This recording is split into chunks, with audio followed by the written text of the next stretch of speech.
Sobat berbagi info, tanggal 22 Juni tahun 2021 yang lalu, Kota Jakarta genap berusia 494 tahun atau 322 tahun lebih muda dari Kota Banda Aceh, 816 tahun. Ibu kota negara Indonesia itu didirikan seorang putra Aceh bernama Fathahillah. Ternyata, kontribusi Aceh untuk RI bukan hanya menyumbangkan 2 pesawat terbang sebagai modal awal Indonesia ketika baru merdeka, atau bahasa Pasi yang dijadikan lingua franca, tapi juga mendirikan ibu kota negara ini. Nama Indonesia masih ada pada dunia internasional juga disuarakan lewat suara radio Rimba Raya. Jujur sama sekali. Tapi berkumandang ini radio RI Rimba Raya ini dibilang Indonesia tetap merdeka. Sekali merdeka, tetap merdeka dia bilang. Perjuangan dari Indonesia itu banyak yang disampaikan melalui radio Rimba Raya ini. Nah itu kalau menurut sumber yang ketiga itu, ulama Aceh yang pertama itu membangkitkan. Nah itu melalui radio Rimba Raya. Saat itu Indonesia sudah dikop kembali oleh Belanda dalam agresi kedua. Belum lagi putra Aceh, Markam menyumbang 27 kg emas di atas puncak Monas yang kini jadi kebanggaan kota Jakarta. Atau juga Aceh telah menyumbangkan hasil gas alamnya selama puluhan tahun untuk pusat. Sobat berbagi info, dalam banyak referensi, kota Jakarta didirikan pertama sekali oleh Ahmad Fathahillah, putra Aceh asal kerajaan Pasai, Aceh Utara, yang hijrah ke Tanah Jawa pada awal abad ke-15 Masehi. Kedatangannya ke Jawa ketika itu disambut oleh Sultan Demak, Pangeran Trenggono. Atas dukungan Sultan Demak, Ahmad Fathahillah berhasil merebut Sunda Kelapa dan Banten dari kerajaan Pajajaran yang bersekongkol dengan Portugis. Penyerangan Fathahillah ke Pajajaran memperoleh 2 kemenangan sekaligus. Selain berhasil merebut Sunda Kelapa dari kerajaan Pajajaran, juga berhasil mengusir Portugis dari Sunda Kelapa daerah taklukannya. Atas kemenangan inilah pada tahun 1527 Masehi, Fathahillah diangkat menjadi Bupati Sunda Kelapa oleh Sultan Demak. Dalam tahun itu pula, tanggal 22 Juni tahun 1527, Fathahillah mengubah nama Bandar Sunda Kelapa menjadi nama Jayakarta, yang kemudian disingkat menjadi Jakarta, mengandung makna kota kemenangan.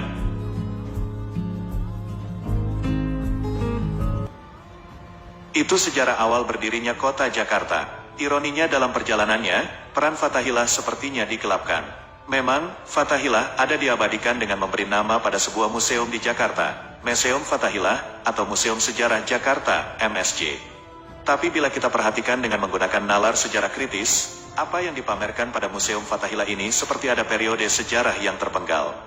Artinya sejarah Jakarta yang diinformasikan dan dipamerkan, hanya informasi masa prasejarah hingga masa kolonial. Tidak kita temukan periode sejarah Jayakarta semasa Fathahillah. Periode sejarah Fathahillah dihilangkan, terlihat dilompatkan dari zaman prasejarah, zaman Hindu-Buddha, langsung ke zaman Batavia di bawah kolonial Belanda. Perubahan nama Jayakarta menjadi Batavia pada tanggal 14 Maret tahun 1621. Ketika itu Belanda berhasil menguasai Bandar Jayakarta, nama yang diberikan oleh Fathahillah tanggal 22 Juni tahun 1527. Penamaan Batavia oleh Belanda untuk mengganti nama Jayakarta adalah untuk mengenang suku Batavir, sebuah suku tertua di Belanda yang terdapat di lembah Sungai Rhein yang dianggap sebagai leluhur orang Belanda. Di sini jelas, antara penamaan Jayakarta yang diberikan Fathahillah pada Sunda Kelapa tanggal 22 Juni tahun 1527 dengan pergantian nama Batavia oleh Belanda untuk Jayakarta tanggal 14 Maret tahun 1621. Berarti selama 1 abad sejarah Jakarta dipenggal ceritanya dari sejarah Fathahillah. Hilangnya 1 babak periodisasi informasi sejarah Fathahillah di Museum Sejarah Jakarta itu, berarti sekaligus menghilangkan informasi sejarah peranan Fathahillah sebagai pendiri kota Jakarta. Kita tidak tahu, apakah ini sengaja dihilangkan karena yang mendirikan kota Jakarta itu, orang Aceh. Sejarah negeri ini memang menafikan peran Aceh. Hampir tidak ada peninggalan artefak dan manuskrip lain yang dipamerkan di Museum Fathahillah, Museum Sejarah Jakarta.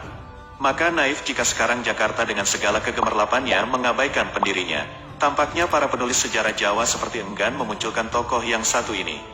Fathahillah, ulama juga panglima perang dari Pasai Aceh, tidak begitu menonjol sejarah nasional. Seperti halnya Maulana Malik Ibrahim dan Malik Ishak, 2 ulama Aceh, yang paling awal menyebarkan Islam di tanah Jawa, juga tidak terangkat ke permukaan. Makam Maulana Malik Ibrahim sampai sekarang masih terdapat di Gesik, Jawa Timur, yang batu nisannya diduga persis dan seusia dengan nisan-nisan yang terdapat di Samudra Pasai Aceh. Fathahillah begitu ditakuti lawan, sehingga memiliki banyak nama kebesaran. Portugis menyebut nama Fathahillah ini dengan Falatehan. Sultan Demak menggelarnya orang agung dari Pasai. Dalam versi yang lain orang Portugis juga menamai Fathahillah dengan Fathahilahan.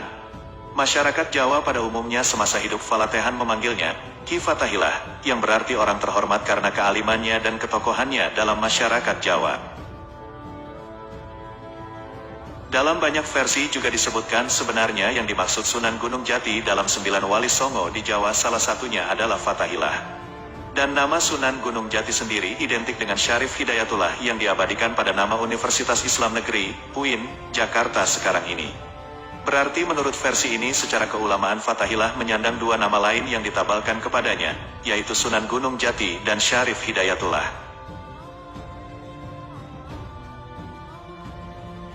Sobat Berbagi Info, masih banyak sejarah yang dikubur, termasuk riwayat perkawinan Fathahillah sebagai menantu dari Sunan Gunung Jati, karena Fathahillah dikawinkan oleh Sultan Demak dengan keponakannya anak dari Sunan Gunung Jati.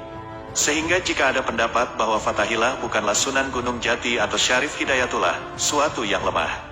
Karena bila dibandingkan dengan sumber-sumber lainnya seperti dalam Babat Caruban, diubah Babat Serebon, 1720 Masehi, Saifuddin Zuhri dalam Sejarah Kebangkitan Islam Indonesia, 1980, dan Haji Muhammad Zainuddin dalam Tarikh Aceh dan Nusantara, 1961, menyebutkan yang dimaksud Sunan Gunung Jati adalah nama lain dari Fathahillah, seorang ulama dari Pasai, Aceh, yang hijrah ke Tanah Jawa, yang kemudian berhasil merebut Bandar Sunda Kelapa dari Kerajaan Pajajaran dan Portugis, lalu menamainya Sunda Kelapa ini dengan nama Jayakarta sebagai cikal bakal awal berdirinya kota Jakarta sebagai ibu kota negara Republik Indonesia yang kita kenal sekarang ini.